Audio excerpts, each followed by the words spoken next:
좋은 아침입니다. 우리 찬양하시면서 아침 제풀 함께 들으시도록 하겠습니다.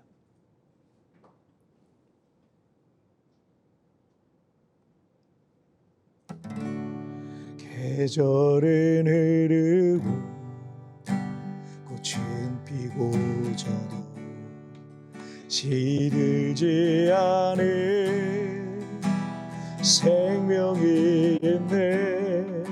바랄 수 없었던 죄인인 나에게 생명의 주님 자신이 주셨네.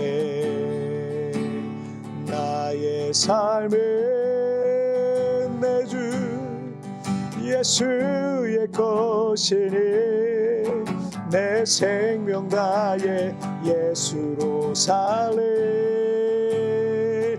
모든 건 예수의 것이니 내 전부 대신 예수로 살리. 자, 우리 같이 기도하시겠습니다. 하나님 아버지 감사합니다.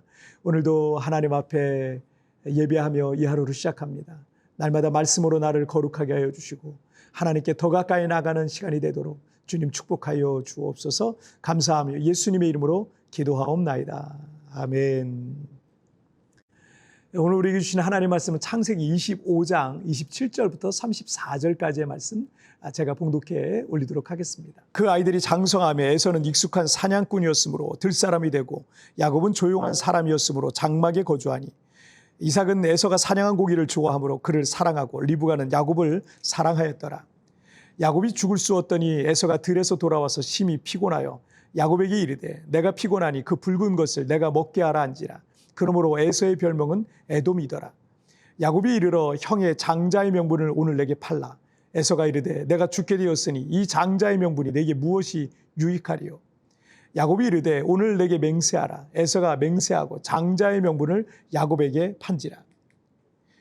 야곱이 떡과 팥죽을 에서에게 주매 에서가 먹으며 마시고 일어나갔으니 에서가 장자의 명분을 가볍게 여김이었더라. 아멘. 보신 분들이 좀 계실 것 같은데 몇 년 전에 미국에서 드라마 같은 장면이 하나 있어서 이게 해외 토픽으로 전해졌던 소식이 하나 있었습니다. 중학교 동창이었던 두 사람이 30년 만에 한 재판장에서 만났는데 한 사람은 절도 피의자 아더 부스라는 사람이었고 또 다른 한 사람은 판사였던 민디 글라이저였어요. 이 재판을 하려던 판사가 피의자의 이름과 얼굴을 자세히 확인해 보니까 자신의 중학교 동창이었으면 이제 알아보면서 질문할 게 하나 있는데 혹시 노틸러스 중학교 나왔나요? 라고 이제 피의자한테 확인차 물었습니다. 그 순간 이 친구를 알아본 절도범도 깜짝 놀라면서 너무 부끄러워서 그 자리에서 막 통곡하는 그런 장면이었습니다. 판사는 그 절도범이 중학교 때 꽤 괜찮은 친구였고 함께 축구도 했었고 모든 친구들이 그 친구를 우러러봤을 정도로 학교에서 인기가 많은 친구였다고 합니다. 하지만 이 부스라는 흑인 친구는 고등학교 때부터 절도와 마약에 손을 대면서 교도소를 들락거리게 된 거고 30년 뒤에 한 사람은 범죄자로 한 사람은 판사로 같은 재판정에서 만나게 된 거죠. 약 10개월 뒤에 이 판사 친구는 범죄자 친구가 형을 마치고 출소하던 날에 찾아갔습니다. 그리고 안아주고 위로해주고 격려해줍니다. 너무 다른 인생을 살고 있던 이 동창의 모습에 충격이 컸던 그 범죄자 친구도 새로운 삶을 살 것을 결단하게 됩니다. 그러나 안타깝게도 9년 뒤에 10년 뒤에 2024년 이 두 사람은 또다시 법정에서 판사와 절도 범죄 피의자로 재회하게 됩니다. 판사 친구는 절도범 친구의 재판을 포기해요. 친구의 재판을 도저히 할 수 없어서. 그래서 다른 판사에게 그 재판을 넘기게 됩니다. 중학교 때까지만 해도 이 함께 열심히 공부하고 함께 운동하고 미래를 향한 멋진 꿈을 꾸면서 살았었지만 고등학교 올라가면서 한 사람은 절도와 마약에 손을 대기 시작하다가 절도 범죄자가 됐고 다른 한 사람은 계속 열심히 공부해서 그런 범죄자를 재판하는 판사가 된 거예요. 이렇게 우리가 무엇을 선택하느냐에 따라서 완전히 다른 인생을 살아가기도 한다는 거죠. 오늘 본문은 아브라함과 이삭의 계보를 잇게 될 이스라엘의 3대 족장인 야곱과 그의 쌍둥이 형인 에서에 관한 이야기입니다. 한 어머니의 뱃속에서 나온 그것도 쌍둥이라 할지라도 그들이 무엇을 선택하느냐, 또 어떤 가치를 갖고 사느냐에 따라서 그들의 인생이 완전히 갈리게 됩니다. 몇 분 먼저 태어난 장남 에서는 장성하여 뛰어난 사냥꾼이 됐고요. 쌍둥이 동생인 야곱은 집에서 어머니 일을 잘 돕던 조용한 성격의 사람이었습니다. 그러던 어느 날 에서는 사냥을 나갔다가 매우 피곤하고 지친 모습으로 집에 들어왔는데 때마침 동생인 야곱이 붉은 빛을 띠는 맛있는 콩스튜를 끓이고 있었고 음식 향기가 집안에는 가득했습니다. 30절과 31절을 보시죠. 야곱에게 이르되 내가 피곤하니 그 붉은 것을 내가 먹게 하라 한지라. 그러므로 에서의 별명은 에돔이더라. 야곱이 이르되 형의 장자의 명분을 오늘 내게 팔라.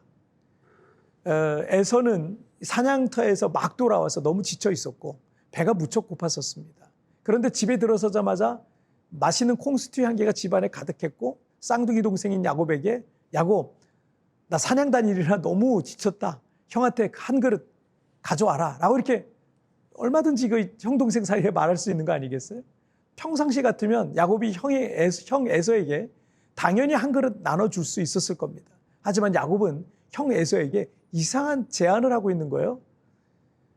에서 형, 내가 이 맛있는 콩스튜 한 그릇 줄 테니까 형의 장자의 명분, 장자권 나한테 팔라고 이렇게 말했던 거예요. 같은 날 태어났지만 조금 늦게 나왔다라는 이유로 동생이어야만 하는 장자권을 가질 수 없었던 야곱은 평생 그 사실이 너무 억울했던 겁니다. 그리고 그는 이 장자권에 대한 사모함이 남달랐어요.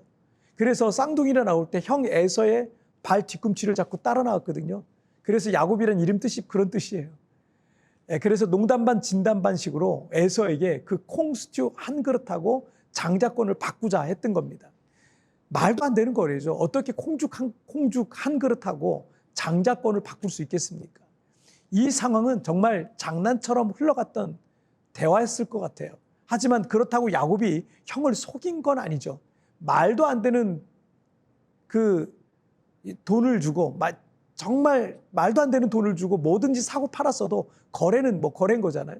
그런 거래를 수락한 사람이 어리석거나 잘못했다고 하는 게 더 맞는 말이죠. 형인 에서도 야곱의 그런 제안을 농담처럼 그 순간에는 들었을지도 모르겠습니다. 32절과 33절을 보시죠. 에서가 이르되 내가 죽게 되었으니 이 장자의 명분이 내게 무엇이 유익하리요? 야곱이 이르되 오늘 내게 맹세하라. 에서가 맹세하고 장자의 명분을 야곱에게 판지라. 에서는 지금 당장 줄임배를 채우는 것 외에는 급하고 중요한 게 없었던 겁니다. 그래서 생각하지도 하지도 말아야 할 말을 했던 거죠. 이 장자의 명분이 내게 무엇이 유익하리요? 라고 하면서 야곱의 제안을 수락했고요. 맹세까지 하면서 장자의 명분을 동생인 야곱에게 소꿉장난처럼 팔았던 겁니다. 34절을 보시죠. 야곱이 떡과 팥죽을 에서에게 주매 에서가 먹으며 마시고 일어나 갔으니 에서가 장자의 명분을 가볍게 여김이었더라. 야곱이 빵과 붉은 콩스튜를 형 에서에게 갖다 줬고 에서는 잘 먹고 갔다는 얘기. 그런데 하반절에서 에서가 장자의 명분을 가볍게 여김이었더라라고 말씀하고 있어요. 가볍게 여겼다라는 건 귀하게 생각하지 않았다, 중요하게 생각하지 않았다란 말이에요. 하나님께서 아브라함을 부르셔서 믿음의 조상이며 이스라엘의 시조로 삼으셨습니다. 그리고 그 후손을 통해서 천하 만민이 복을 받게 될 것이다 라고 언약하셨는데 이것이 단지 육체적인 후손을 말하는 게 아니라 장차 오실 메시아 예수 그리스도를 통해서 온 세상 인류가 구원받고 복을 받게 될 것이다 라는 영적인 말씀이었습니다. 때문에 그 장자권은 그 거룩한 계보를 이어가는 영적 장자권을 상징하고 있는 거예요. 때문에 히브리서 12장 16절에서 음행하는 자와 혹 한 그릇 음식을 위하여 장자의 명분을 판 에서와 같이 망령된 자가 없도록 살피라 라고 하셨습니다. 먼저 음행한 자와 콩죽 한 그릇의 장자의 명분을 판 자 에서를 동급으로 놓고 있죠.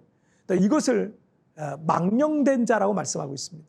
망령되다라는 것은 생각 없이 말과 행동을 함부로 하는 것을 말합니다. 십계명에서도 여호와의 이름을 망령되이 일컫는 것을 큰 죄 중에 하나, 십계명을 범하는 큰 죄로 말씀하고 있습니다. 마태복음 13장에 보면 천국에 대한 비유의 말씀이 여러 가지가 나와요. 그 중에 밭에 감추었던 보화를 발견한 사람이 자기 소유를 다 팔아서 그 밭을 산 비유가 있어요. 또 좋은 진주를 구하던 상인이 귀한 값진 진주를 발견하고 자기 소유를 다 팔아서 그 진주를 사는 비유도 나와요. 또 그물에 가득 잡힌 물고기 중에 좋은 것은 그릇에 담고 못된 것은, 나쁜 것은 다시 바다에 버리는 비유와 같은 거예요. 갈라디아서 6장 8절에서도 자기 육체를 위하여 심는 자는 육체로부터 썩어질 것을 거두고 성령을 위하여 심는 자는 성령으로부터 영생을 거두리라 라고 말씀하셨습니다.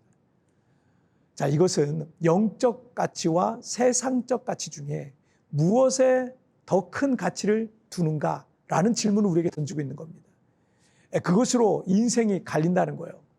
이것은 단지 세상적으로 크게 성공하고 돈을 많이 벌고 유명해지거나 아니냐, 뭐 그런 말을 하는 게 아니에요. 제가 살아오면서 어떤 사람을 보면 정말 세속적이고 돈을 사랑하고 유명해져서 사람들을 위해 우월해지고 싶은 마음이 가득한 사람, 그런 사람들을 가끔 봅니다. 저는 그런 사람을 보면 그 사람이 뭐 돈 버는 재주가 있어서 어떻게 부자는 될 수 있었겠지만 세상적으로도 성공한 것처럼 보일지 모르지만 한없이 불쌍해 보여요. 왜냐하면 그게 전부가 아니잖아요. 오늘 밤이라도 진정한 주인이신 하나님께서 얘야, 오늘 밤 내가 내 생명을 끊겠다, 내 인생을 정리해라 라고 한다면 어떻게 되겠습니까? 그가 쥐고 있는 재물은 누구의 것이 되겠습니까? 어떤 사람은 세상 일을 굉장히 중요하게 생각하지만 교회 일이라든지 영적인 생활이라든지에 대해서는 그리 중요하게 생각하지 않는 경향이 있기도 합니다. 그건 에서가 팥죽 한 그릇에 장자권을 팔아먹은 망령된 행위라고 할 수 있는 거예요. 반면 야곱은 영적 장자권을 정말 사모했습니다. 로마서 9장 13절에서 기록된 바 내가 야곱은 사랑하고 에서는 미워하였다 하신과 같으니라 라고 하셨어요. 하나님은 세상 일과 세상 사람들만 사랑하는 사람을 미워하세요. 부족하고 연약해도 하나님 사랑하고 영적인 일을 중요하게 생각하는 사람을 하나님은 사랑하십니다. 에서는 불신앙을 대표하고요, 야곱은 거룩한 계보를 이어가게 되는 거예요. 더 멀리 에서는 지옥불에 떨어지나 야곱은 천국에서 하나님의 품에 안기는 것입니다. 우리가 세상에서 살아가면서 무엇을 가치 있고 귀한 것으로 여기는지를 한번 우리 묵상하고 돌아봤으면 좋겠습니다. 자, 우리 같이 기도하시죠. 하나님 아버지 감사합니다. 무엇에 우리는 더 큰 가치를 두고 살아가는지 오늘 말씀을 통해서 우리가 우리 자신을 돌아보기를 원합니다. 영적인 것에 대해서 소홀히 하고 무가치하게 생각하고 가벼이 생각하나 세상적인 것, 돈 버는 일에 대해서는 그렇게 크게 생각하고 있지는 않은지 오늘 우리 자신을 돌아보고 우리가 불신앙을 대표하는 야곱의 에서의 본을 따르는 것이 아니라 정말 하나님을 사랑하고 하나님을 가까이 여기고 영적인 장자권을 사모했던 그 야곱과 같이 정말 그런 영적인 사모함이 우리 안에 더 커질 수 있도록 주님 도와주옵소서. 오늘도 주님 나를 붙들어 주시고 함께해 주실 걸 믿사오며 예수님의 이름으로 기도하옵나이다. 아멘. 여러분 TVN에 나오는 오늘의 묵상 보시면서 개인적으로 묵상하시고요. 짧게라도 뜨겁게 기도하시면서 오늘 하루 주님과 동행하시기 바랍니다. 내일 우리 굿모닝 시프에서 다시 뵙겠습니다. 여러분 오늘도 승리하세요.